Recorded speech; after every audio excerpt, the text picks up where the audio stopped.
Photography would be capturing image of life, capturing moments in time, capturing, it's a lot of artistic expression. It's a lot of people's view of things. Shooting it raw? Yes. Shooting it raw. Jonathan, is it... What do you prefer, Jonathan or John or... Jonathan's fine. Jonathan, yeah. Latta? Latta, yeah. Latta. What's Latta as a name? Where's that from? I think I looked it up one time. I think it was Scottish, but don't quote me on that. You really sound Scottish to me. I sound Scottish with a southern accent. You sound totally Scottish to me. No, you don't. Very Scottish. Okay. Right? So the reason why I've asked you on the podcast is because I said to you, I'd love to have somebody who does BJJ or something to talk to me on the podcast, just to have that as a something. And then you said, okay, let's talk. And sure. How did we meet? I think we met through jiu-jitsu. I think maybe you saw one of my flyers or something and ended up coming to a class. Yeah. And then I think that was how we met. Right. Yeah. And then you've been training with us for a while. Yeah, I will definitely not be bragging about it. In fact, I was kind of hoping to record on the mats. Yeah. And the reason why I was going to hit record and have us roll for a little bit and have you more or less have me tap out and then have that be the sort of... That'd been great. Yeah, they had something going on at the space, so we couldn't use it. Yeah. That would have been a great idea. Yeah, okay, maybe later. We can still do it. Okay, maybe later. So essentially it's a selfie, right? Like you're holding up your phone. Right. Yes? Right. And you're taking a photograph of yourself, and behind you are some mats. Yep. And there are three guys. Two are wearing their gi, or at least all three of them are wearing their gi. Oh, yeah. You're shirtless. Yeah. Your head's at the bottom of the image, and you're just kind of holding up the phone or the camera, and you're in a large room with the mats, but there's also like musical gear. So there's like guitars, there are amps, there's keyboards. There's a big TV screen where it says round 17 at 59 seconds. Is it counting down? So no, it's probably counting up. So yeah. Okay. So I wouldn't be surprised if we had gone through some pretty hard rounds that day. Wow. As for the photograph, I can explain some of that to you. So we had to move around a lot because we didn't have a proper gym at first. This photo's a little bit older, and so we just take mats wherever we could go. And so we were actually in a church at this place. Okay. And we were using a church as the jiu-jitsu gym. Oh. And so we would use that, like I said, because we didn't have our own place. And so it was kind of like we were like sandlot kids, kind of like just have to go where we can. As for like the picture of everyone laid out, I mean, that to me is just like an expression of jiu-jitsu, man. It's just like it drains you out and to the point where you're just literally on the floor, just drained out, about to fall out. Wasted, for sure. Yeah. Guys are like dripping in sweat. But I mean, that to me was like some of the best times training jiu-jitsu. Oh, nice. We were using a church, and literally we'd train in the mornings at this church. We'd train there every morning. We would literally just put the mats on the ground and we'd go at it. And the mats weren't very big, so you had to almost take turns. You could only fit maybe 2 or 3, 4 people on the mat. Right.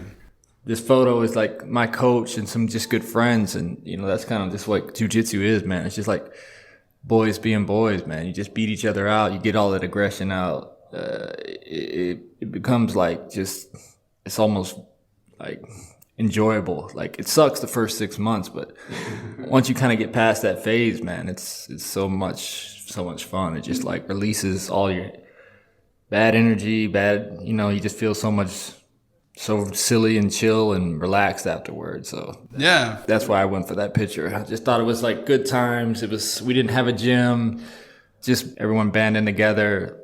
People had moved away, so it was like good times. So is this in Hong Kong? Yeah, that is in Hong Kong. Okay. It's actually It's in Central, actually. We were using a church in Central for a while. What floor do you remember? Looks high up. No, it wasn't that high. I think it was only like on the fifth floor. Okay. So in the photo, essentially, you only see four guys on the mats, sort of clearly after working out for a while, because everybody's got that like exhaustion, fatigue, sort of just.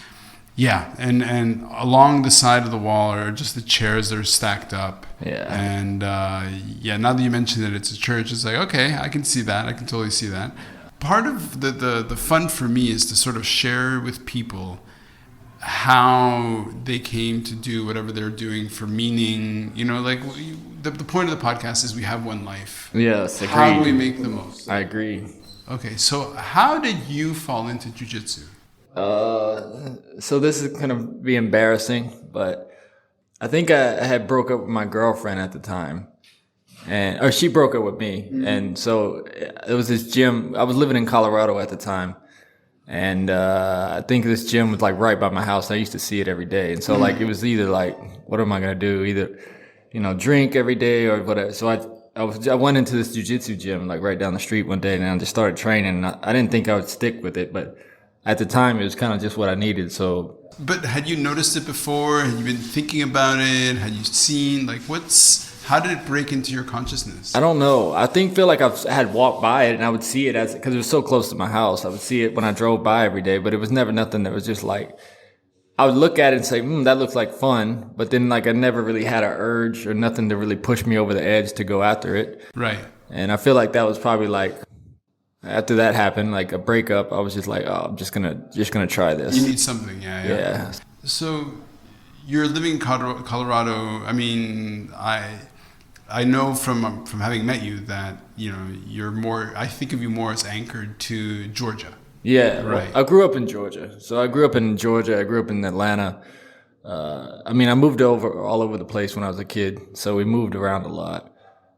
My parents, he was in the military, so we moved around a lot. I moved to Colorado when I was probably, 26, 27. Okay. So, yeah, So how long have you been doing BJJ then? 7 years. Yeah. Okay. Yeah. Okay. And before doing this, did you do another kind of martial art at all, or? I think when I was a kid, the only thing I ever did was Taekwondo, but it was never nothing big. I just did that for a little while but no, I don't know. It was so weird how it happened. I don't know. I think it was just like one of those, maybe call it a midlife crisis, maybe just like, midlife crisis when you were like 20. Well, okay, maybe not 20, but like, it was just like, I don't know. No, you just needed it. That's just what brought you to the door. Career change, is that what they call it? People just like get to a point where like, okay, I don't want to do this anymore. And it's like you termed it really well. You said, how'd you fall into it? Like literally just kind of fell into it. Right. Just kind of stuck. Right. Yeah. Okay, so in terms of the model that you've kind of have been sort of doing here in Hong Kong, from my training in Muay Thai, what I like is that it's not stuffy. It's not too like uptight with rules and everything, and so that's kind of my experience. It's been my experience with with training with you as well. It's been getting together and just getting some skills and just really just teaching your body or kind of learning how to move. And after like 25 years of doing Muay Thai and then doing BJJ, which is so completely different, and just being such a useless and beginner and everything. How did you get from Colorado to Hong Kong to suddenly be teaching BJJ? Okay, so this is a whole nother story. Well, this is the podcast is all story. That's all we have. I'll take you down a whole nother path here. Awesome.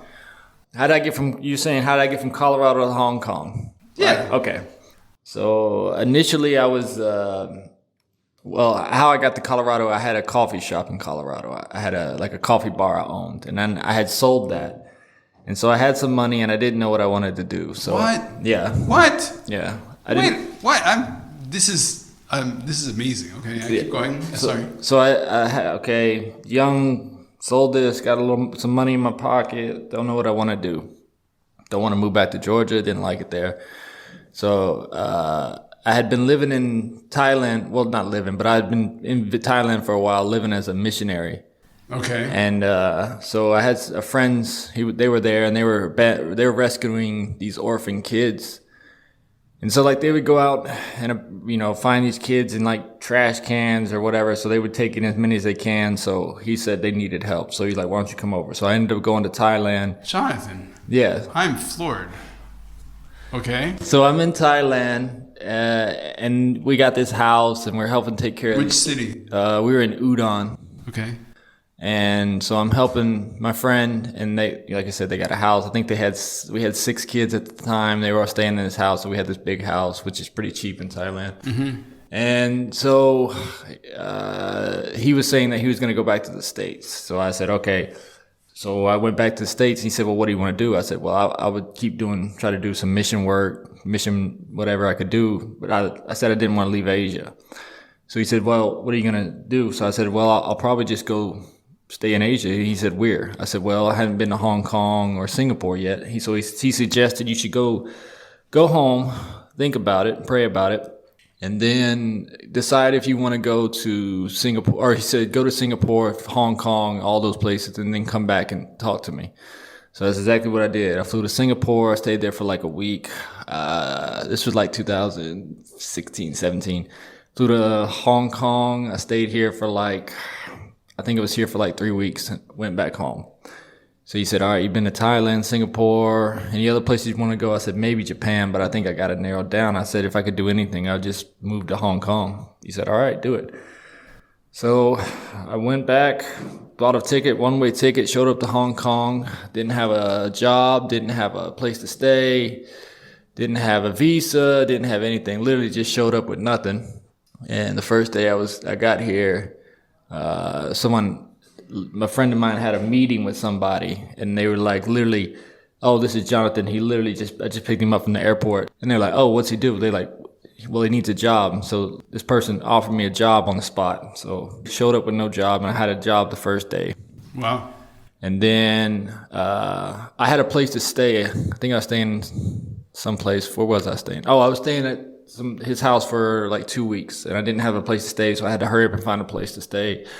And let's see what happened. Oh, the day he was like, all right, you only got like 2 weeks, and I ended up finding an apartment like literally the last day I found an apartment. And so like that fell into place. So then they started like applying for my visa. So like literally just came here on a whiff and a prayer. Mm-hmm. Got a job, all worked out, right? Wow. So clearly, because here we are. Yeah, nice. So now I've been here like 3 years. So I had left that one job after 2 years.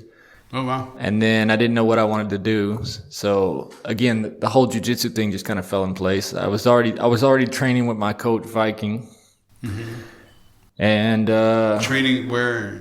So I was training with them in Lai Chi Kok. Oh, okay. And then we'd move around. So we'd do morning sessions. We trained a lot. So we'd have night sessions in Lai Chi Kok. And then we'd have morning sessions in Central. Okay. And then maybe like a gym would, like for instance, like a gym closed down. So then we couldn't do morning sessions anymore. So we had to find a new place. Right. So we'd go somewhere else. Then we'd do night sessions at Lai Chi Kok. Then we'd use like the church. I was working with the church at the time. So I was like, okay, why don't we use the church? So then we'd use that for a while. And then we kind of just traveled around.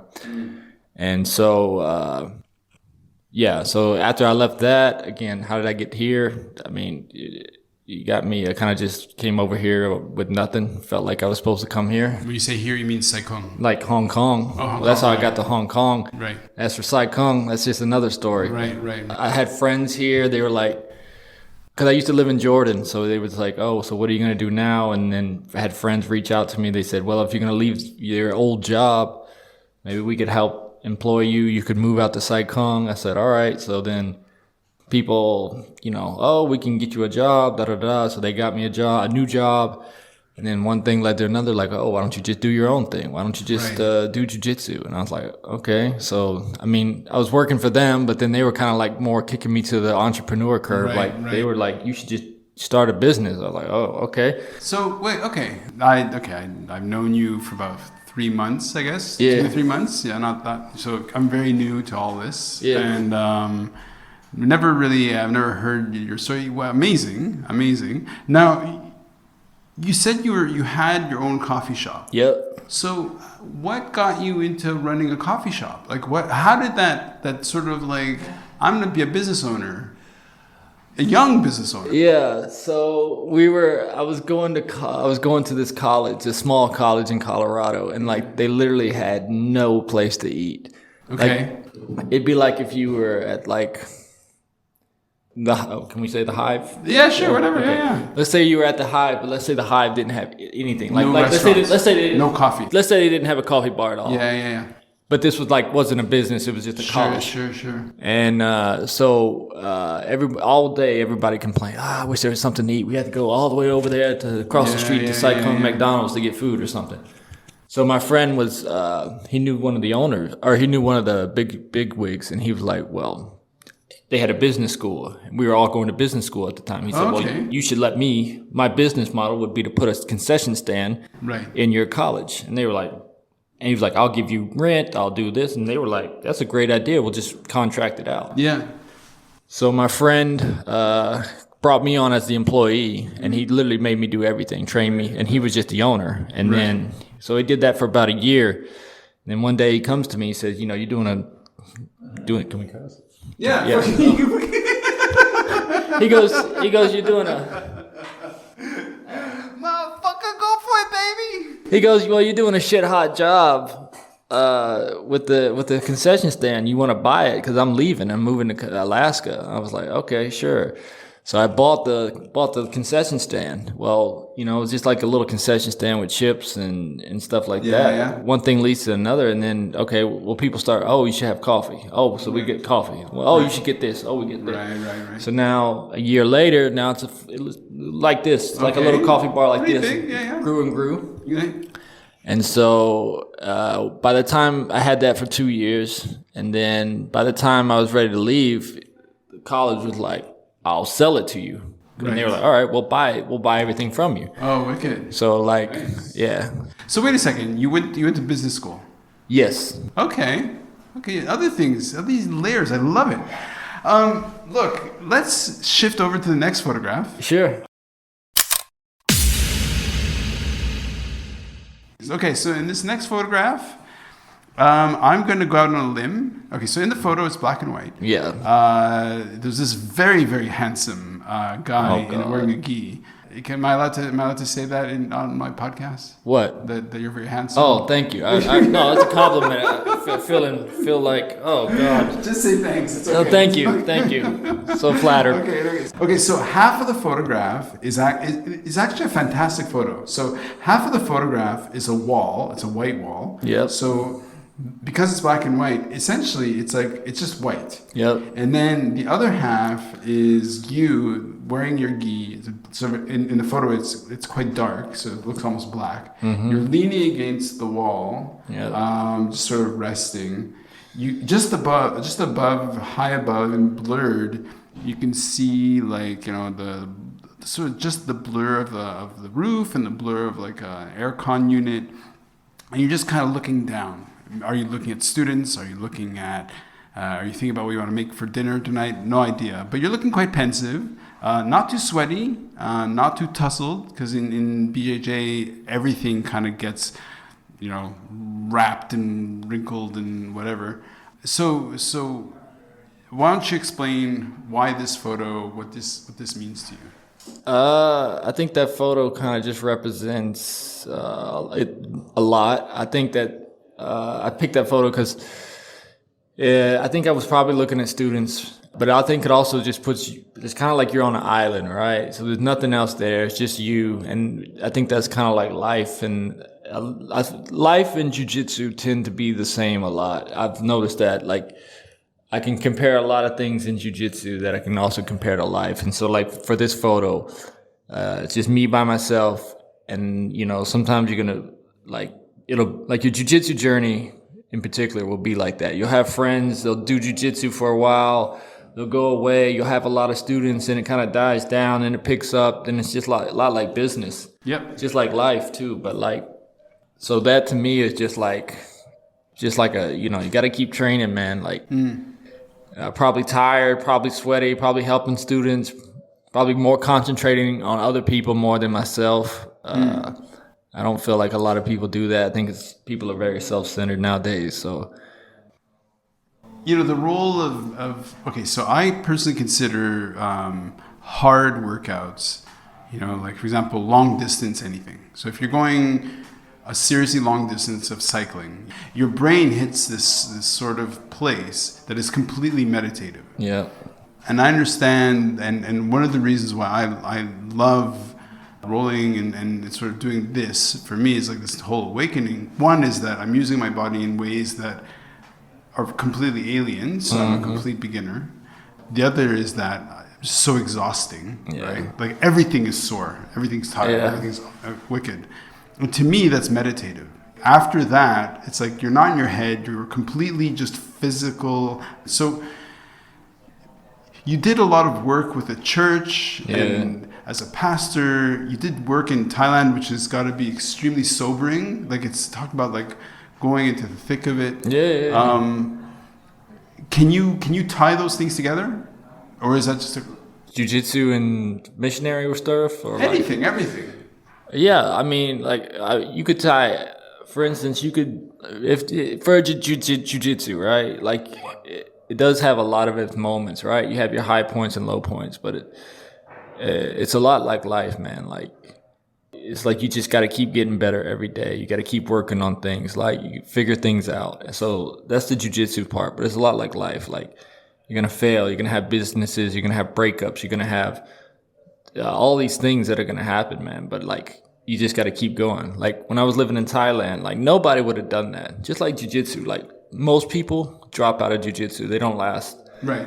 Like to get to a black belt takes like 10 years. It's not like a karate where you get there in like a few years. So, and there's no way around it. But okay, when I was over there, when I was in Dominican Republic and Colombia doing other mission work, it's like sometimes you're out there by yourself, man. Like nothing's around you, cell phones don't work. Like you just got to keep going, man. It's like there's no way to really shortcut anything. It's just hard work and it's a lot of times it's stuff that people don't want to do. Which mission work is the same way. Jiu-jitsu is everybody. I mean, it's addictive. But it's also there's no shortcuts. You gotta just keep going, man. Sure, can't stop.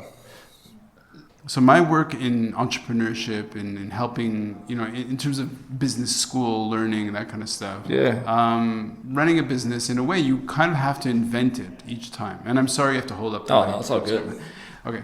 I know your muscles are seriously weak and tired, and you're pantsy. No, I understand. No, I'm good. I'm good. I'll just hold it. Have some coffee. Coffee, great. I love coffee.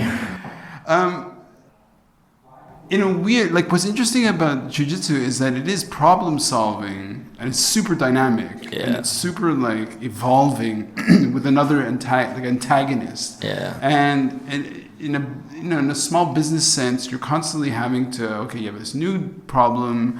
You have to solve it. Yep. The market's saying, give me this. And you're like, okay, how am I going to solve this? I'm going to give it back to them. Similarly, I guess in mission work, I have no way to connect to that, in that I've never done anything like it. But you're sent into these very desperate situations. And like you said, you're by yourself. You have to kind of solve the problem. Yeah. So in this particular photograph, in your mind, you chose this because it represents something about you or about the process or whatever that is meaningful. And when I see it as it's a very pensive, self-reflective moment. Right? Yeah. So as a human being, as a person, how much does self-reflection play in your own life? Like, or do you just put it in low gear and just move ahead and keep chugging away? Or are you a very self-reflective person? Like, are you a deeply meditative kind of person? Yeah, I would say I am, for sure. But I think self-reflective as like, what is my why? Like, why am I doing this? Okay. What is my reasoning behind this? And for me, it was because it was like, I felt like this is what God put into me. Like God put this desire. It says God gives you the desires of your heart. And so like I would read scriptures and stuff like that. And like folk meditate on the word and read the Bible. And it was like the more I read stuff, the more I wanted to do something for God. Like go out, reach the world, change the world, but you do what you can. I mean, you relate that to the jiu-jitsu, to a mission field, to a business. It's not much different, man. It's like you said, you made a good analogy. It's a lot of problem solving under pressure. And that's exactly what jiu-jitsu is, exactly what business is, exactly what mission work is. Okay. If I had to compare them all, like, okay, you're in a bad spot in a fight. Okay, you got to stay calm. You can't freak out. Figure out a technique. How am I going to get out of this? How are we going to do this? Panicking never solves anything. Sure. Okay, business, same way. Mission field, right? There were times when we were on the mission field and we would order a truck and they'll say, it's like, this is why we take stuff for granted in first worlds. You go to a third world country and they say, oh, you ordered this, we're going to have this truck deliver this, and then their time frame doesn't always show up. Sure. So they may say, oh, it's going to show up tomorrow at 4, but if it gets there at 7, it got there. They don't care. Yeah. So we would set up things. We'd go out and do outreaches or anything we could, and like, okay, we got to do this, but we don't have the equipment. We don't have the money. We don't have the resources. So what do? So now you're just scrambling, right? So a lot of it, you just make it up on the fly. Sure. Right, but you're still staying calm. You're still trying to figure out stuff. You're still trying to you're never given any sense of panic. You never no different with the business, man. Right. So in something like Muay Thai, there's a lot of striking. Yeah.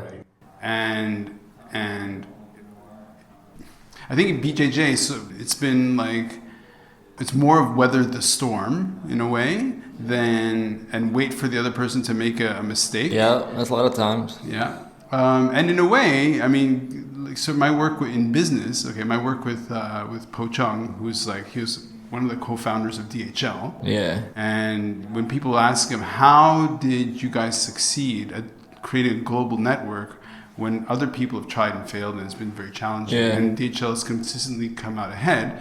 And it's like, well, your success comes from not failing. Sometimes in business, your success comes just from not making mistakes. Yeah. Also, too, is just waiting for the opportunity. You could put that. Maybe you like in jiu-jitsu, you're waiting for someone to mess up or waiting for an opportunity. Right. Maybe they overcommit. Oh, this is an opportunity to get out. Business, right. Okay, I'm stuck. I'm not going anywhere. But right opportunity just shows up, and you're always looking. Right. You're not just sitting back. So then that's happening. All right. It's the same thing. I think, I mean, just from our talking, I'd say that in a weird way, Muay Thai to me is more hard power, and say BJJ is more soft power in the sense of sometimes in Muay Thai it's a lot about you bring the fight to somebody else, whereas in BJJ I know this is kind of a tendency that is kind of irritating for a lot of people in BJJ, which is kind of don't stop comparing, don't compare it. It's really annoying, but it's I have to connect it to something in my experience. Yeah, of course. Everything's going to get compared to everything. So for the people who know me, your connection and your growing up with the church, and I think being from the U.S., especially from Georgia, a lot of churches, and there's a real presence. Bible Belt, there's a serious presence of that. Now, in a certain way, it's kind of we're from different planets, because I have no frame of reference to connect to that. Yeah. And so in your mission work, when you go to a place like Thailand, which is Buddhist and everything, how do you go in there with a light touch so people don't feel like you're just coming to impose whatever, or do you feel like it's just charity work and they're just desperate for something kind and good and positive? I mean, I feel like even a human being, you don't go in there and just push stuff on people, but we go in there and just want to help people, love on people. You see people that's living in trash cans, whatever your religion is, man. It's just this is brutal, man. Yeah. There's no reason for that. So to me, it was always like, let's just help people out first. Right. Like that's, and you don't want to go in there with an agenda. And I felt like we never went in there with an agenda. It was always just like, we're just going to help. If we're not trying to necessarily convert people or anything like that, but it was like, the people are just literally starving, dying, living in trash cans. And it's like, why? Yeah. That to me, I feel like that's a universal language. Like you go in there and just like, okay, I'm not trying to exploit you or anything. I like literally here just to like, you're living in shit conditions. Let me help. Yeah. Okay. Yeah. So were you doing BJJ at the time as well? Yeah, I had been doing BJJ the whole time. So in Thailand, off and on, like, again, you just make it up on the fly. Maybe have a friend. We'd do Jiu-Jitsu. We had this little small space. We put down, I think, 3 or 4 mats. You couldn't even roll barely. So, like, you roll one time and, like, roll off the mat. So it was always just making crap up as we went. Right? You never tried Muay Thai? Of all the places? Yeah, Muay Thai. But if I had been in Phuket, I would definitely went to like Thai or Muay Thai or something. So in Udon, it's not like that. Yeah. Udon is like off the radar. We're like literally next to Laos. It's like literally nothing but fields. And so it's not like there's a BJJ Muay Thai gym on every corner out there. Right. It's a lot different. Right. No, I'm sure. I've been to northern Thailand and I love it, but definitely not remote like Udon. Yeah. So we literally drive an hour out in the middle of nowhere. It's like just nothing. Like sheds. People live in sheds, dirt floor houses. Sure. Yeah. Sure. So that's like very third world part of Thailand that you don't see.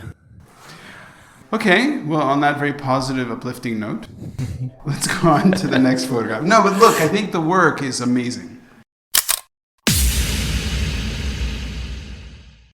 Okay, so in this photo, is this one in Hong Kong at the gym? Yeah. Okay. And so basically, one of the things about, BJJ is that it's a lot on the ground, right? So you're kind of propped on one of your knees, you're reaching out with your right hand, holding the right sleeve of a student. Yeah. And so is this a teaching moment? Is this there seems to be, okay, you can just see at the bottom the hair of the forehead of somebody. And I don't know if it's both of you guys are kind of leaning on top. Like if you're teaching a pair of guys who are rolling, or if you're like, what's happening in this photo? I think that so we're probably doing some techniques, and it looks like I'm probably either adjusting or showing something. Maybe somebody wasn't doing something correct, and so like that to me is just like who I am. Like I don't like to feel like a know-it-all or a boss, but I always want to be able to help someone too. I want to be in a position of power so I can help people. But so this is just probably me helping someone, adjusting someone, showing a technique, just making sure they're doing as much as they can, as much as I know is right. Again, I'll tell you, I may be the dumbest guy in the room. I don't feel like I'm very smart, but I'll give you everything I have. I'll show you everything I know. And if I'm wrong, I'll admit it. But so that's just like my heart. I just want to show people. I feel like jiu-jitsu, you can use it like so much just for like life too, but even to defend yourself. And I just feel like I don't feel like it's a really big. I feel like Asia was the last place to really catch the BJJ wave. It was big in obviously Brazil and Japan, and it started in Japan, then they took it back to Brazil and modified it. Then America and all that got it, North America and Europe, and now you get kind of getting Asia, where you have a lot of UFC fighters are now from Singapore. They got the Chinese girl, and so like mixed martial arts in the last 5 or 6 years is kind of in Asia is kind of like taken off. Yeah. So yeah. If we're to step back many steps, right? This idea of teaching. And this idea of giving to the community, this idea of really being involved on us, it's like a civic duty, right? I've noticed this in the U.S. that's quite interesting. There's like a this thing about the American consciousness, about giving back to the community, about being really kind of community-centric, to be quite fascinating. So when you were growing up, moving a lot because your dad was in the military, right? Where do you think that comes from? That you're very like, you are very other-centered in the sense of teaching other people, doing the missionary work. Like, where does that come from? I think, I don't know. I would have to say just like, maybe like a desire, maybe just like God. I feel like God who puts desires in your heart, and you could say it from that perspective. That's how I feel. Is that, you know, it's like when you really know the love of God, you want to reach out to people. You know who God is. It's like you just feel so rejoiced, so you just want to help other people. And from another perspective, it's just like I don't understand why you have people who are so insecure that like all I want to do is see people like make money, be prosperous. Like I never understood when you have people who say like they can't be happy for someone if they're successful. Okay. Like I would never want someone to overpower someone. Like, oh, I want to be successful, but I don't want to help anyone else. Like, right. I feel like people who do that are usually very insecure. So that to me, like I've heard that quote a lot. Like people like, oh, I can't be happy for people when they're successful. Right. Like that to me doesn't make any sense. Sure. Like you can use this example. I've heard people say things like Tom Brady or something like that, and they say they don't like him because he's too good, or they don't like to me, if you're watching somebody like a Tom Brady, a Michael Jordan, like you're literally witnessing greatness. Yeah. So like if I see something like Tom Brady or Michael Jordan, I'm like, how is this guy winning? Like I want to learn everything he knows. Right. The guy's killing the game. Sure. But that's just like life, man. Like the more people prosper, everyone else prospers. Right, there is no I prosper and everyone else stays down on the ground. Sure. That's just my take on it. It's like always giving back and bringing other people up with you.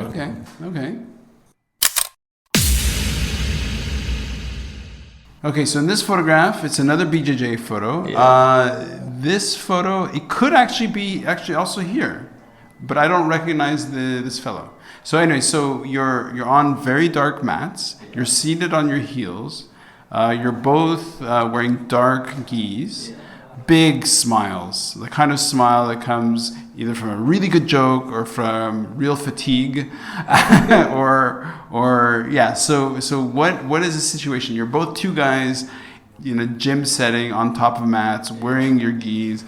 Fingers are taped up. You are in a kind of blurred, and just slightly in the background, tying up your belt, and you both have such warm, open smiles. So what was the situation?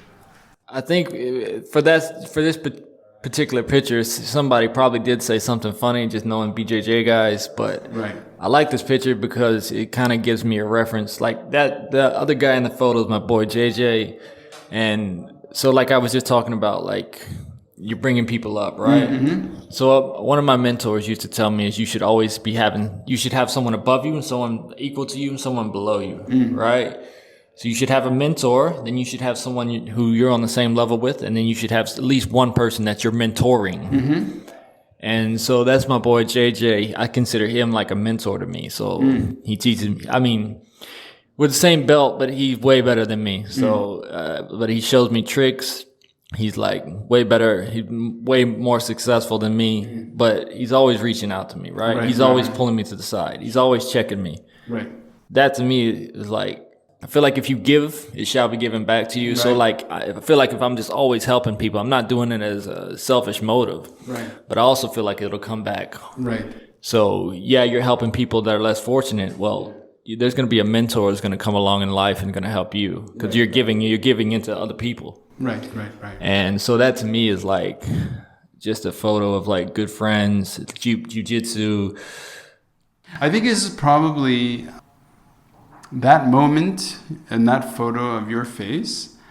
I mean, I've seen you laugh and smile. Yeah. But I don't think I've ever seen you quite laugh and smile in that way.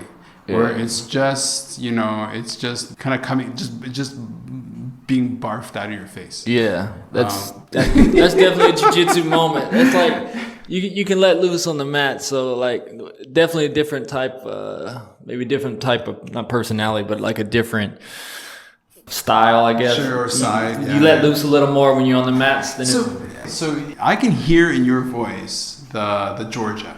Yeah. Right. Yeah. Is there something about the pace in your voice that is a Colorado? The Colorado side is way more, dare I say 420-ish. You know what I mean? Okay, now you're smiling. I don't know. No, it's definitely not that. I don't know that I lived in Colorado to really pick up any of their accents or mannerisms that much. I only lived there for like 5 years, so I don't know. Go on, it's okay. But I think that's maybe just Southern. They're a little more just chill and laid back. Yeah. But it's nothing to do with like the whole 420 thing. No, I wasn't trying to put you into the box. But I don't know. That's just me. Like I'm pretty chill. I'd say so. Yeah. I never really. I don't know. Like we're all gonna. It's like I don't understand sometimes. Like you can be. Like we're all gonna die one day. Sure. And sometimes I feel like people just maybe take life too serious, and not that it shouldn't be, but also I know people who literally stress over everything. Right. And I'm like, you could die tomorrow. Yeah. Why are you so freaked out about? I can understand your stress. Maybe it's work. Things do have to happen, but at the same time, like, man, we all nobody gets out of this life alive, man. We're all gonna die. So, and that's not to be negative. That's like.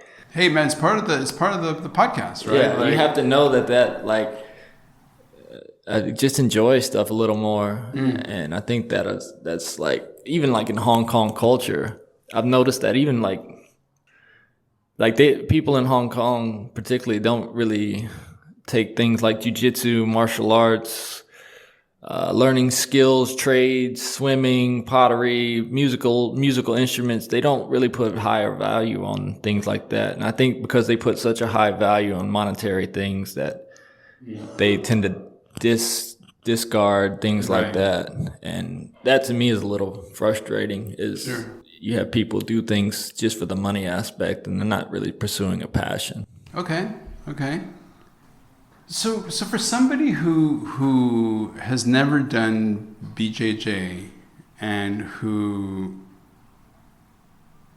who's kind of, what is a misconception, if there is a misconception?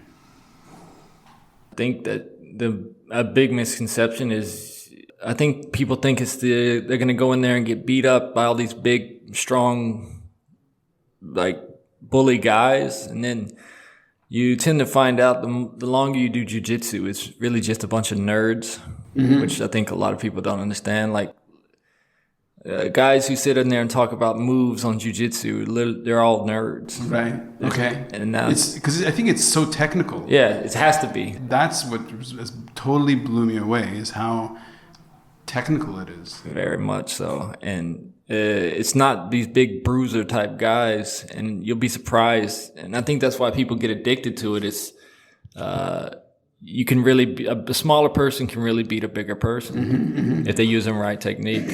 And that's why, like, you see guys in there arguing about like techniques and things like that. It's no different than guys talking about like League of Legends, talking about or World of Warcraft, how the Sword of Doom will work in the Cave of Wonders, and they're putting all these combinations together. Yeah.